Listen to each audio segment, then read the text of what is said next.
సొరకాయ, ఇది సొరకాయ పచ్చి రొయ్యలు వేసి కర్రీ చేస్తున్నానండి. ఇప్పుడు దీంట్లో నూనె అయితే నూనె వేసానండి. ఉల్లిపాయ ఒకటి తరుక్కున్నాను, ఒక ఉల్లిపాయ ఒకటి, ఒక టమాటా ఒకటి తరిగి పెట్టుకున్నాను.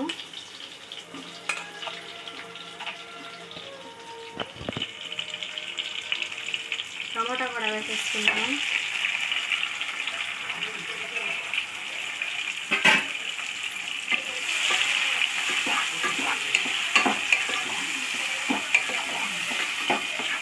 కాస్త ఉప్పు వేస్తాను, తొందరగా మగ్గుతాయి.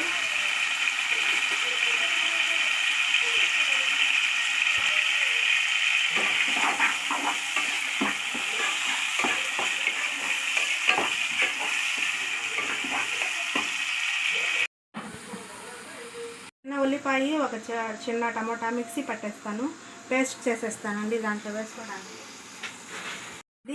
వేసేస్తానండి కూరలో. నేను కొబ్బరి మసాలా అవన్నీ ఏమి వేయను. టమాటా ఉల్లిపాయ పేస్ట్ వేసేస్తాను, చిక్కగా వచ్చేస్తుందండి. ఇంకాస్త మగ్గాలి టమాటా ఉల్లిపాయలు. పేస్ట్ వేస్తాను.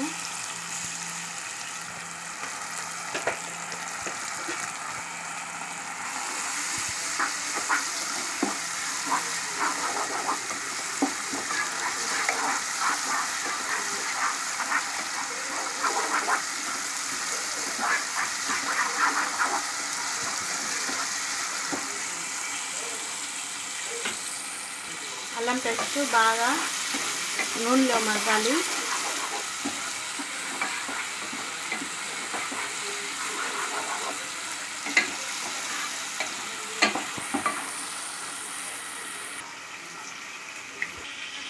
ఇప్పుడు టమోటా పేస్ట్ కూడా వేసేస్తానండి.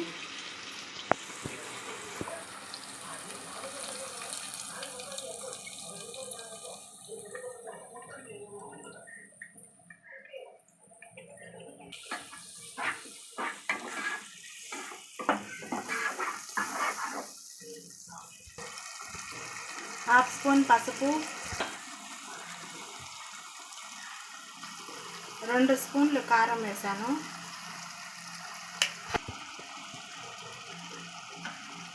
ధనియాల పౌడర్ 1 స్పూను, అంటే గరం మసాలా కొద్దిగా వేస్తున్నాను.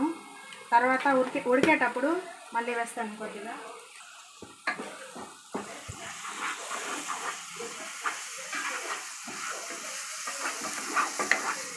ఈ మసాలా మొత్తం బాగా మగ్గాలి.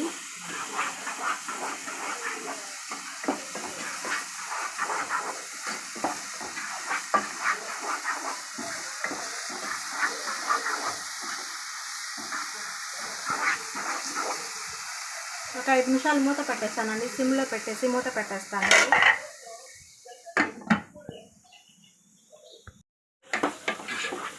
మసాలా మగ్గిపోయింది, నూనె అయితే పైకి వచ్చేసిందండి. ఇప్పుడు సొరకాయ మొత్తం వేసేస్తున్నాం. సొరకాయ పచ్చి రొయ్యల కర్రీ చాలా టేస్టీగా ఉంటుందండి.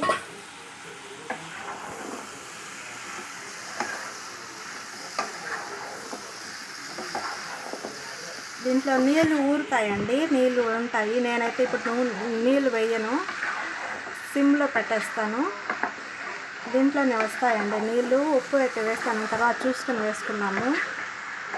సిమ్లో పెట్టేస్తాను ఒక 5 నిమిషాలు.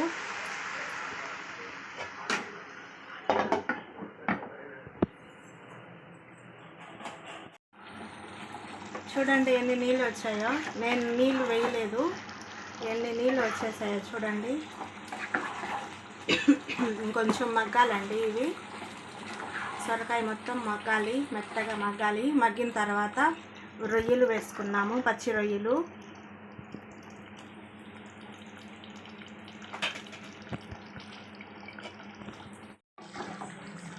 నీళ్ళే వేయలేదు, ఎన్ని నీళ్ళు వచ్చేసాయి చూడండి.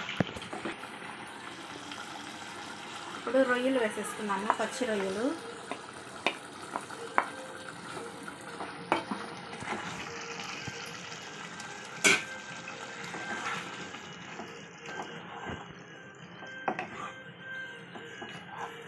ఇంకొంచెం గరం మసాలా వేసుకున్నాము.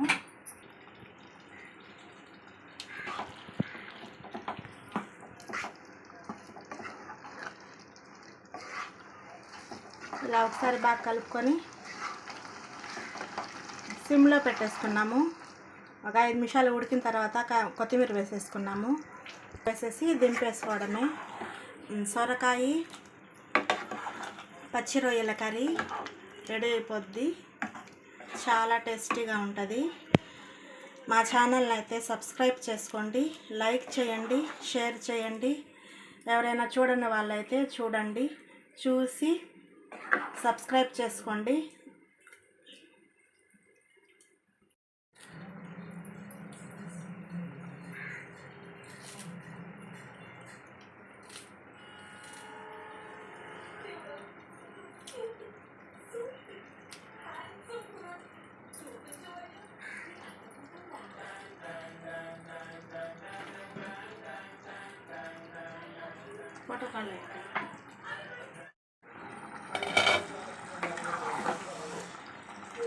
ఇదండి కూర అయితే ఉడికిపోయిందండి. స్టవ్ కట్టేస్తానండి. ఇప్పుడు స్టవ్ ఆఫ్ చేసేసుకుంటాను.